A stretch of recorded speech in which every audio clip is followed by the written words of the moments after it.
As soon as we begin to follow the most significant events of the Cold War, the Vietnam War will be a separate and an important point. The war where in indirect or direct participation by large numbers of countries on different sides of political barricades was taken. The Hell Disco in the Jungle. Exactly this name American soldiers and officers gave to the Vietnam War. Despite the huge superiority in weapons and forces, the number of the US military contingent in Vietnam in 1968 was 540,000 people. They failed to defeat the partisans. Even carpet bombing, when American aircrafts dropped 6.7 million tons of bombs on Vietnam, could not drive the Vietnamese into the Ice Age. At the same time, the losses of the United States Army and their cooperators were constantly growing. During the war years, Americans lost 58,000 people in the jungle, 2,300 missing, and over 150,000 wounded, including the fact that American army was one of the best on the planet. Here comes a logical question. How did the Americans lose the war if they did not lose a single battle? How came that they had lost to some peasants armed with the Kalashnikovs? One of the many reasons was the peculiarity of the area, dense jungle, lots of rivers and swamps, as well as badly developed roads that did not allow Americans to use vehicles, fuel and forced them to rely on many helicopters to move their troops. Inside the Vietnamese jungle, deep in the territory, American troops had no other opportunity, but they were forced to move and fight on foot.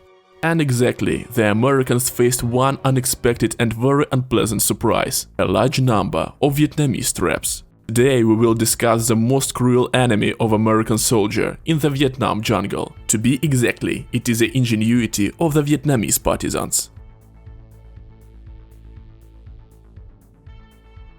Punji sticks were the saddest of the traps ever used. They damaged just 2% of American soldiers and were mainly made of bamboo, sometimes of metal. They were of different lengths and width and had a simple pointed spike at one end to pierce the victim.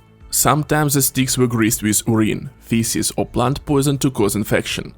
Sticks were often stuck into hiding pits dug in places through which American troops could pass, so soldiers fell directly there and pierced themselves. The penetration point was usually in the shin area, while the sticks were not mostly intended for murder, but rather for incapacitation of 3 persons at once, the wounded and the other 2 of his transporting soldiers. Sometimes the sticks were set at an angle, and when the soldiers entered the hole, they were unable to tear off their leg without causing further damage. Sometimes the Viet Cong dug pits next to each other, so when a soldier fell and needed help, his colleague was trapped in a neighbor hole.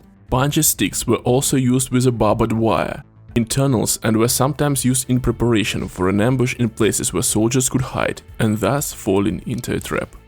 There were also a large punji with a rotating lid. The cover was attached to the bamboo barrel and could rotate freely, returning back to a strict horizontal position. On both sides of the lid was covered with the grass and leaves. Stepping on the platform cover, the victim fell into a deep hole with necks. The cover turned on 180 degrees and the trap was ready for the next victim. In 1980, the Geneva Convention discovered the brutality of such devices and forbade them as weapons. In Vietnam, the Liberation Army often used traps, the main element of which were poisonous snakes. Normally, bamboo pit viper was used. It is also called the 3-step snake, as its poison works immediately. This is a small snake that was hung by the tail at face level. When it bites, the blood coagulation process is disrupted in the body and red blood cells are also destroyed. Vietnamese soldiers of the Liberation Army hid such snakes wherever it was possible. In bags, boxes, tunnels, in empty bamboo stems. They were also thrown onto the trails where American troops were supposed to pass.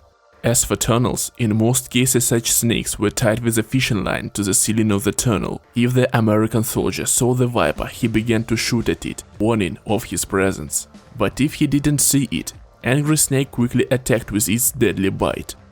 Another life friend of the Viet Cong became a scorpion. They were also used in tunnels like a simple tripwire. A box with several scorpions was buried in the wall and stretched through the tunnel. If the tunnel rat was inattentive, he opened this box, and in a limited space, the stinging enemy had nothing but to attack the soldier. In general, the Vietnamese tunnels were almost a real masterpiece. It is quite simple to describe them.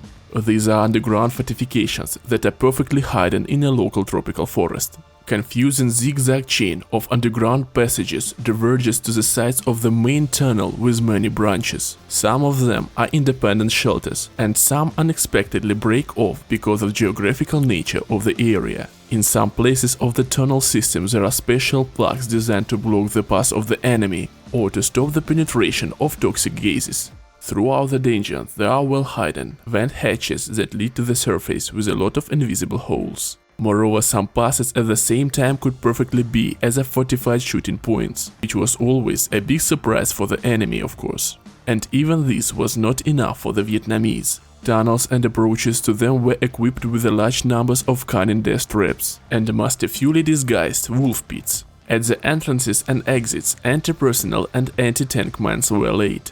Often in wartime, entire villages could live in tunnels, and this allowed the Vietnamese to save many lives. Here were located both weapons and food warehouses, smokeless kitchens, hospitals for the wounded as well as residential premises, camping headquarters, shelters for women, the elderly and children. It was not just as a village, but like a whole city underground.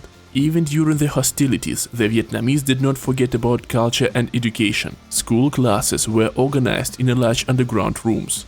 Also, films and theatrical productions were shown there. But for all that, the whole underworld was carefully hidden and disguised, as numerous shelling and bombing did not give the expected result.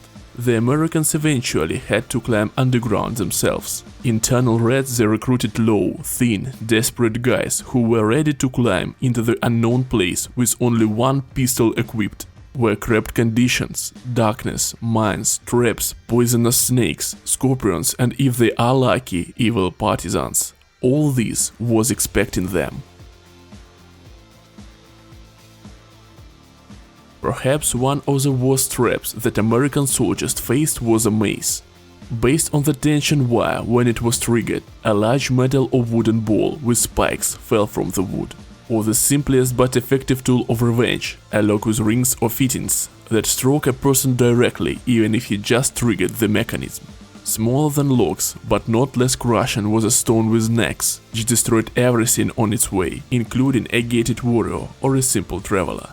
Bamboo was a great way to get rid of looters. It was installed in the doors of rural houses. It was enough just opening the door, and a small lock with sharp necks struck directly. Often the traps were set in such a way that the blow was aimed on the head. This led to severe wounds, often with a fatal outcome if the mechanism worked successfully.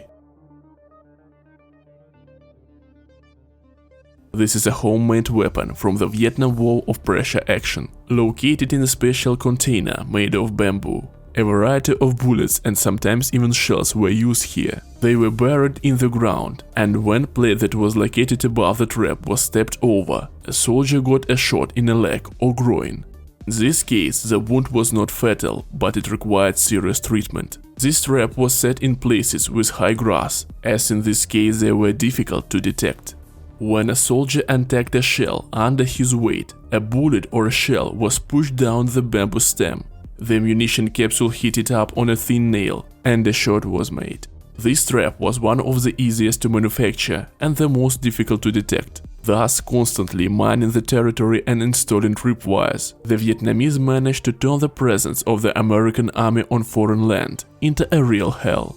The next not more difficult to manufacture, but not less effective trap was called bucket trap.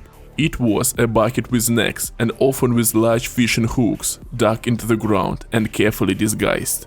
All the horror of the strap was that the necklaces were rigidly fixed in the bucket down angle, and after falling into the strap it was impossible to pull out the leg.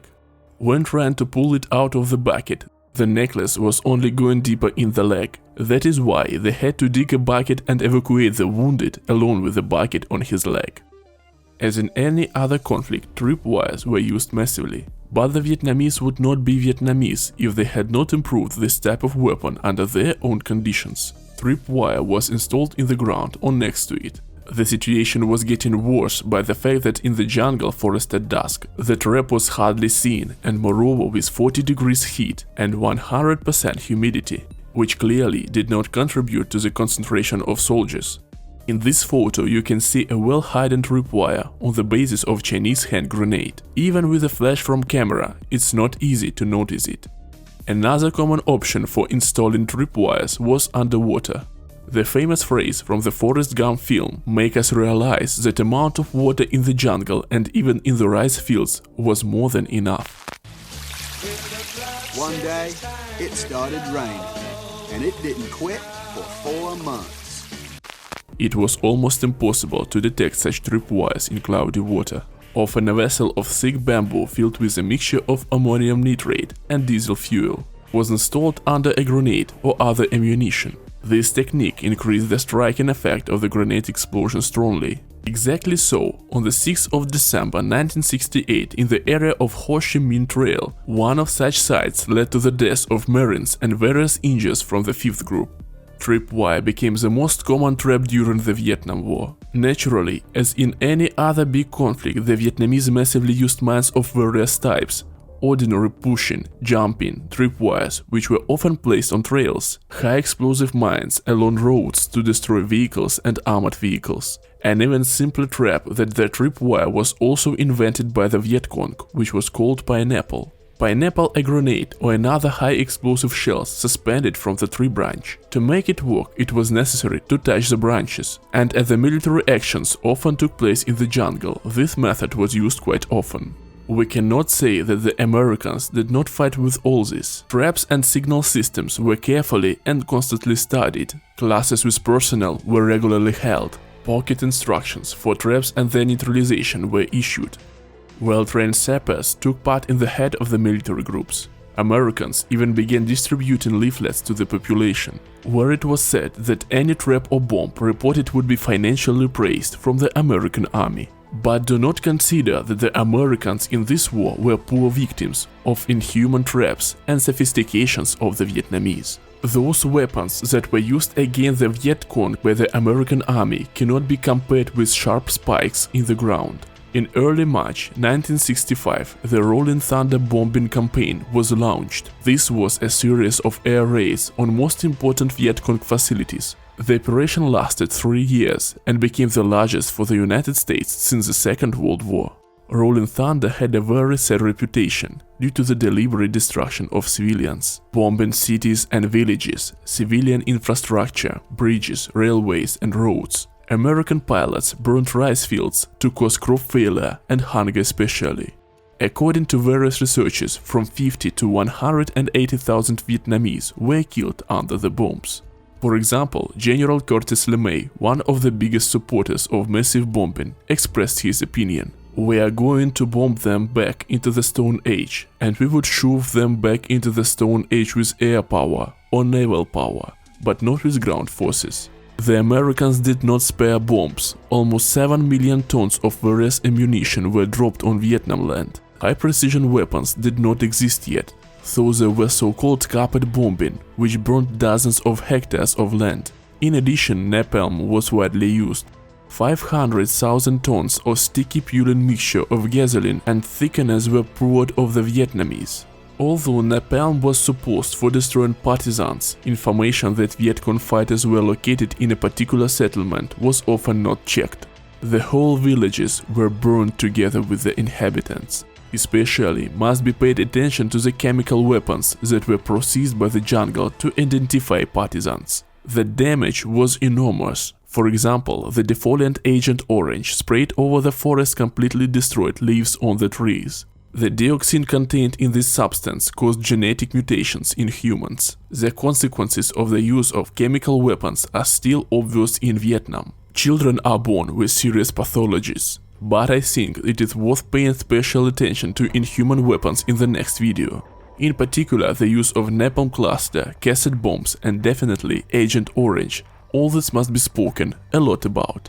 If you are interested in the topic, write about it in the comments. Vietnamese fighters had many types of traps. They appeared out of doorways if the door were opened, walked on the trails if you do not notice the tripwire, exploded under their feet. Poisonous creatures like spiders and snakes were waiting in the trap pits of the invaders.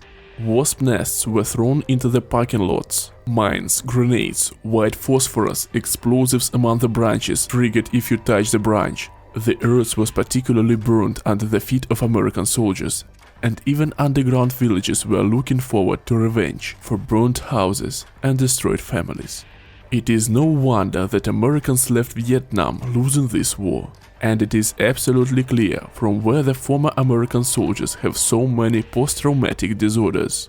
Vietnamese syndrome has become a common phrase, and you can understand how difficult it is to live with understanding that of lost friends. Maybe this understanding is late, but still, people who risked their life and were injured in the war from which it has been never learned for what they had been fighting.